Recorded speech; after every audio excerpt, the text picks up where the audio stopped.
sa totoo. Alright, sa lahat po ng nakatutok ngayon, sa lahat po na nagmamaneho, ingat-ingat lang po. Huwag pong iinit ang ulo. Dahil kahit mauna ka at marating mo pang pinakauna sa finish line, wala rin namang medalya yan. Sa lahat po ng motorista, kulang po dapat kayo. Ano ba ngayon? Joke lang. Okay. Sa pagpapatuloy ng ating kwento sa araw na ito na tungkol sa isang napakadakilang ina. Si Janet. Inang yan. Si Janet. Nang yan, no? O kanina po, nalaman natin na si Janet ang utak o kasama rin sa pagplano sa pagdukot sa sariling anak na si Princess. Kasabwat dito ang kanyang bagong kinakasamang si Dante. At ginawa niya yon para hindi lang makuha ang anak mula sa dating asawang si Gail, pero para pagmukaing walang kwenta ring ama itong si Gail. Hayop, ano?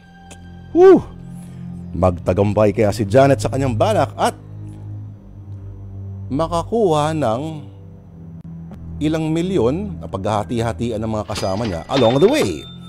Mga kapatid, ituloy na po natin ang ating kwento sa oras 11:15. Ito po mga kapatid ang Nasaan si Princess?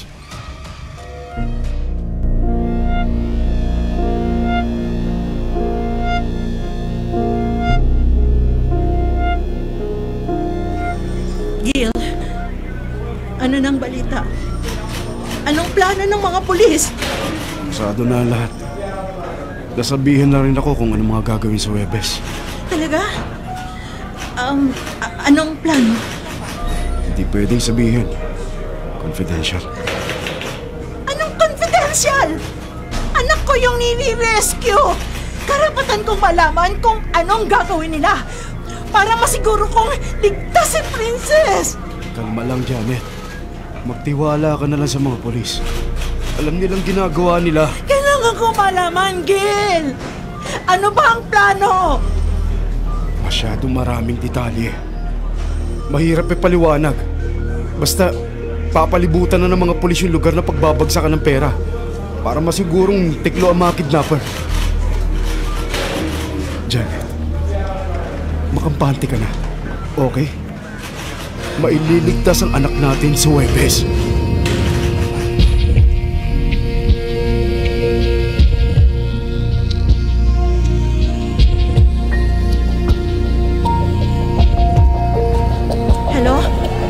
Lionel, huwag niyo nang ituloy yung plano.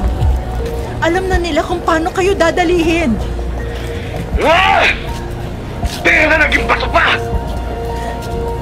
Kasado na ang mga plano ng mga pulis para matiklo kayo. Kaya, umalis na lang kayo dyan. Umalis kayo dyan sa ugong. Sige na. Sige. Saan namin dadalhin ang anak mo? May alam akong pwede ninyong pagtaguan sa Ubando. Makinig ka sa akin, Lionel. Huwag niyo na munang ituloy yung plano kung ayaw niyong malintikan kayo. Janet? Gil, ano ka ba? Inulat mo naman ako. Sino yung kausap mo? Tsaka, ano yung sinasabi mong kung ayaw niyo malintikan? Sinong malilintikan? Wala! Wala yun, Gil. Kausap ko lang yung kumari ko. Ano kasi, may pagkachismosa. Sabi ko, wag na niyang ikalat na nabuntis yung isang kumari namin ng ibang lalaki kung ayaw niyang malintikan. Pulis pa naman yung nakabuntis. Talaga? Oo. Maniwala ka. Hindi naman masyadong importante yung tawag, kaya binaba ko na. Ano na? Ha? May update na ba? Tumawag na ba yung mga kidnappers? Wala. Wala pa. Kung may iba ka pang mga impormasyon tungkol sa gagawing plano ng mga pulis para mailigtas ang anak natin, sabihin mo din sa akin, ha? Pareho lang naman ang hangad natin eh. Mailigtas ang buhay ni Princess.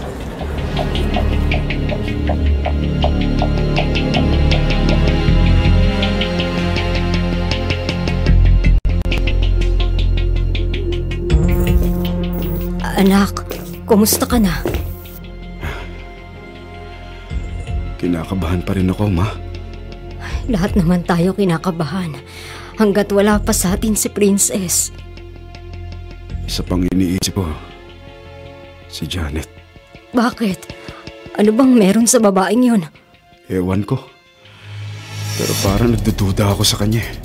Parang may nagbubulong sa akin na meron siyang ginagawang kabalbalan. Ano naman sa palagay mo ang ginagawa niya?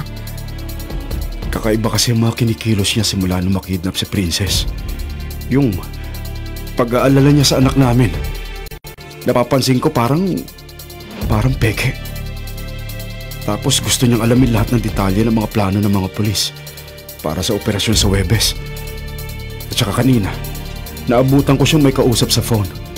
Parang galit siya na kinakabahan.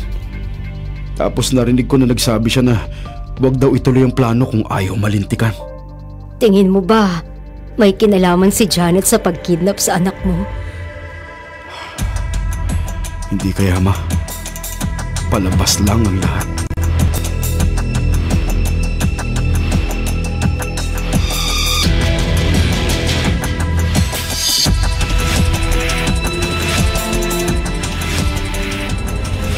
Ano?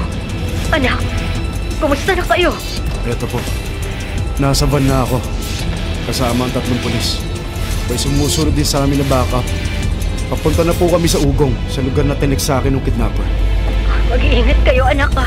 Iligtas niyo si Princess! Opo, Ma. Iuwi namin ng buhay ang apo ninyo. Gabayang kanawa ng Panginoon. O sige, anak. Bye. Malayo pa po ba tayo? Malayo pa. Ang tabayanan mo. Baka tumawag na sa'yo yung mga kidnappers. Ito, Chief. May tumatawag. Baka sila na to. Sasagutin ko na. Hello? Traitor ka talaga kahit kailan. Papa! Papa! Nasaan na yung anak ko? Bakit siya umiiyak? Sinasaktan mo ba siya? Balak mo pa kaming lukuhin, ha? Akala mo magtatagumpay ka? Pwes, nagkakamali ka. Papatayin ko na tong anak mo dahil hindi ka sumunod sa usapan natin. Huwag mong sasaktan ng anak ko! Kabilin-bilinan ko, huwag kang magsasama ng pulis. Eh, saan ka ngayon nakasakay? Sino mga kasama mo? Di ba mga pulis? Teka, ano? Nagbago na ang usapan. Hindi mo dadalhin sa Ugong ang perang hinihingi namin.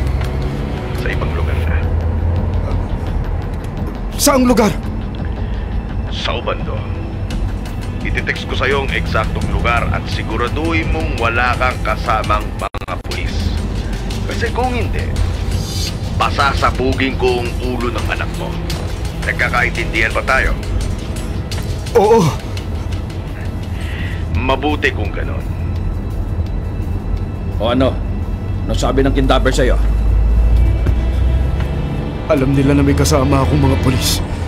Kaya nagbago sila ng lugar na pagdadala ng ransom. Hindi na raw sa Ugong. Ganun ba?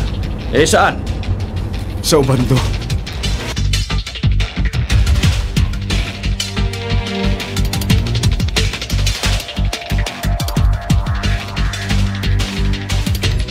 O ano? Nasaan na kayo ni Johnny?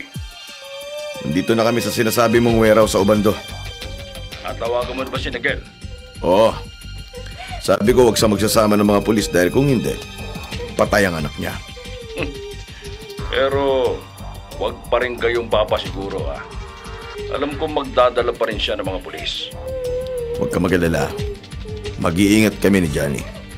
Teka, sandali. Patahanin mo nga muna yung batang yang kakaya. Malilintikan tayo niya kay Janet, eh. Teka. Johnny!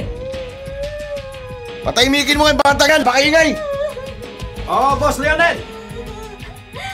Tama na yan, Princess. Kapag hindi ka tumigil sa pag-iyak, ikukulong ka namin sa trap.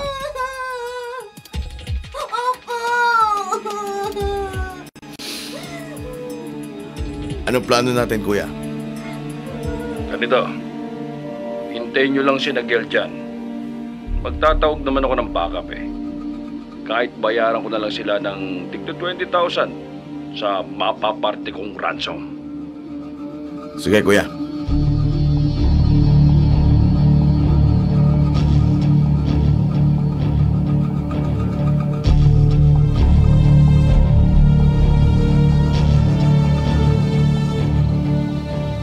Dala ko na yung perang inihingi ninyo. Saan ko to dadalhin? Nakita mo ba yung asul na drum sa tabi ng poste ng ilaw? Ipasok mo sa loob nun yung hawak mong bag. O, sige. Eto, gagawin ko na. Yan, sige. Ipasok mo sa loob. Nagawa ko na.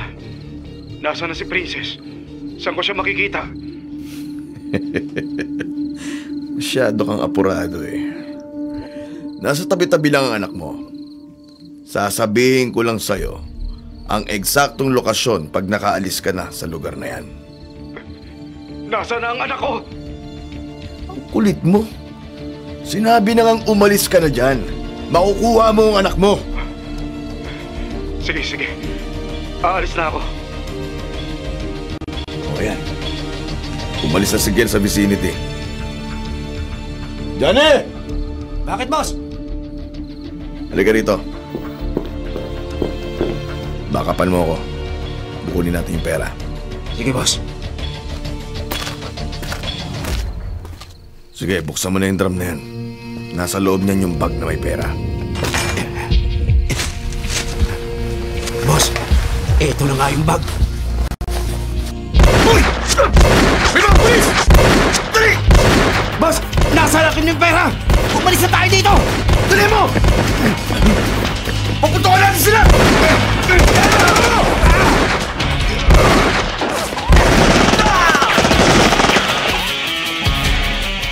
Huwag ka na tumakbo! Napapalibutan ka na namin! Hindi niyo ako mahuhuli! Hindi!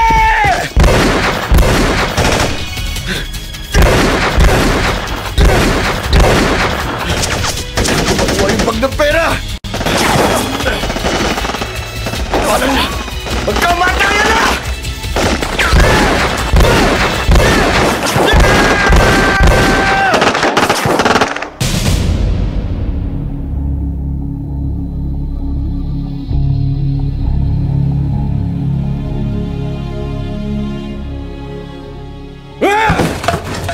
Napatay nila si Lionel! Dante! Nandito na ako.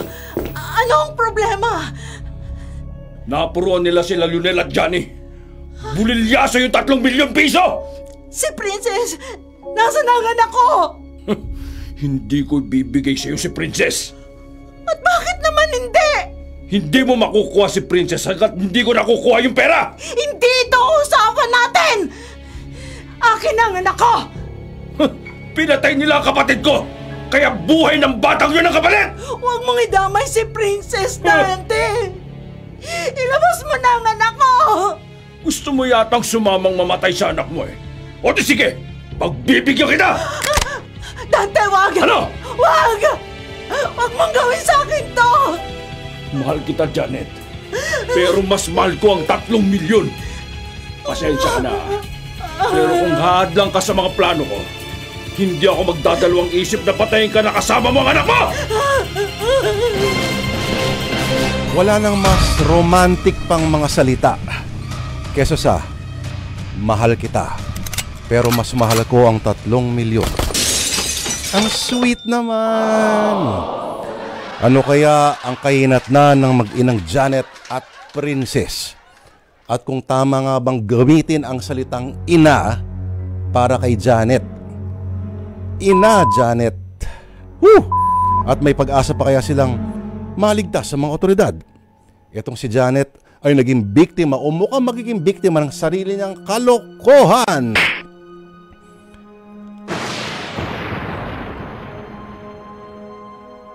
At magtatagumpay kaya si Dante sa huling twist ng kanyang plano? Dito tayo